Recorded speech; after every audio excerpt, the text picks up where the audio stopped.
Hello everyone. I decided to do a video with some extra trig identity practice since a lot of you have been coming to me concerned about this topic. So we definitely need to know all these ones at the top, and I'll post this to Google Classroom also so you can print it out. But these are the basic ones.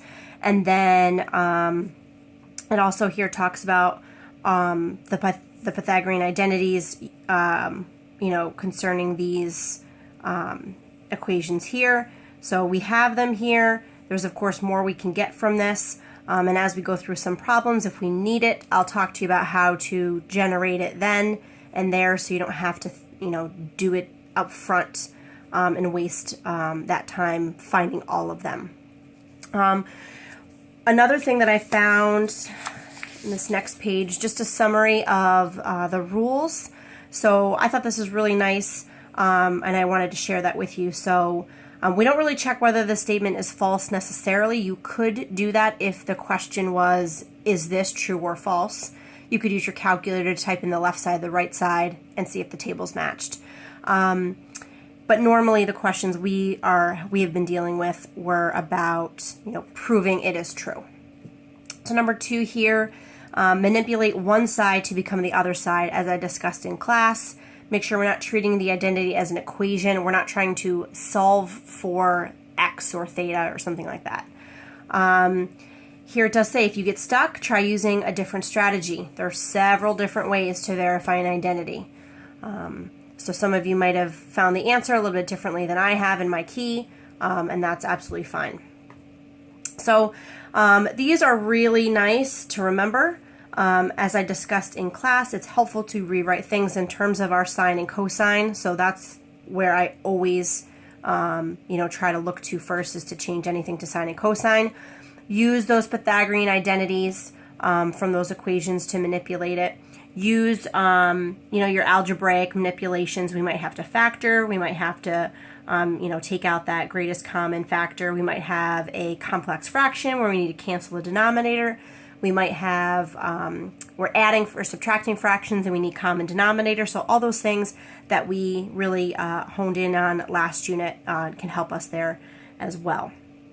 So all of this I will post along with this video so you can kind of read through it to get some ideas and helpful hints. So here are 5 examples that are worked through for you. So I'm not going to go through those. I'm going to do just a couple with you.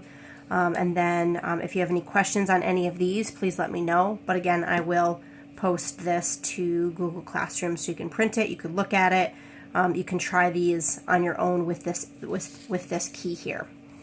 So the first question here that we're going to take a look at just has to verify the following identities. So first thing I see here that we could do is change our cotangent and our tangent.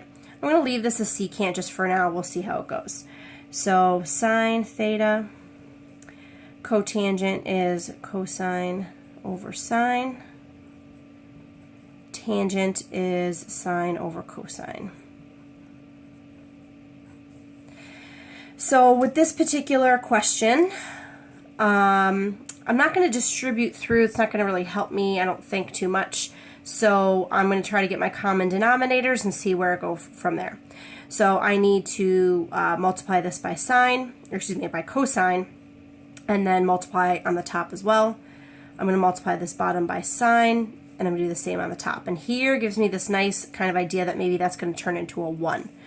So as I rewrite, we have our common denominator, and we do have our cosine squared plus our sine squared on the top. We can rewrite that as 1, and then now I can cross those off because it's multiplication, and I'm left with 1 over cosine, and now I can go ahead and take my secant if I wanted to. Again, secant is 1 over cosine. So we've proven that to be true. Okay? So there's an example of where we manipulated using our, adding our fractions together, getting common denominators.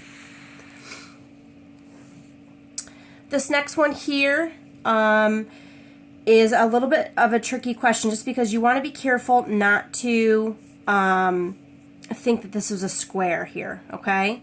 So because they're not squares, I'm not going to try to look at those Pythagorean identities.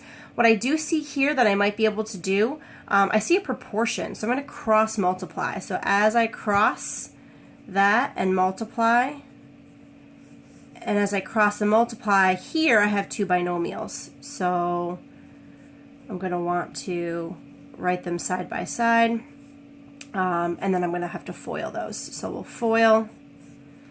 That's going to give me 1 times 1, cosine A, and then a minus cosine A, and then last times last. So I see on this side that I have a 1 minus cosine squared A. Some of you might remember that from above, obviously we said cosine squared theta plus sine squared theta is 1. So it's the same idea right here. If I subtracted this cosine over, I'd get 1 minus cosine, which does equal sine. So I am able to write that there. So that's that one.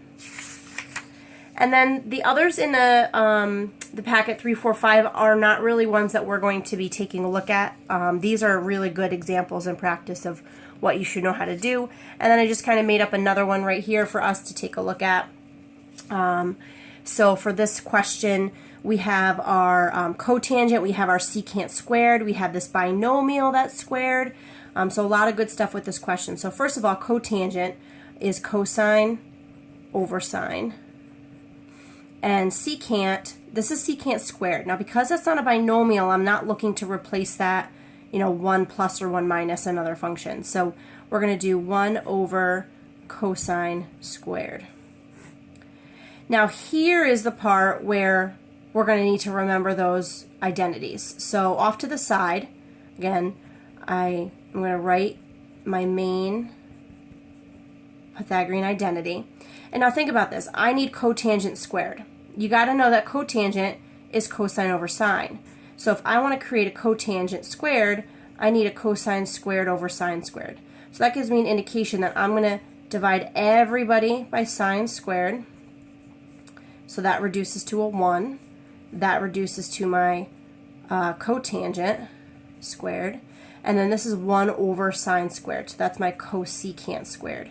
So now I've just generated what I needed. This is the same as this. But even this, I don't really want that. Remember, I want sine or cosine. So I'm going to go even further with that and say cosecant squared is going to be 1 over sine squared x. So that's what I'm going to replace right here. And now we have our complex fraction. We can go ahead and multiply by our denominator here. So I'm going to multiply by sine squared x, cosine squared x here, and sine squared x, cosine squared x there. So one of those will cancel with one of those with all of those, and that'll leave me on top, let's see, with our cosine and our sine.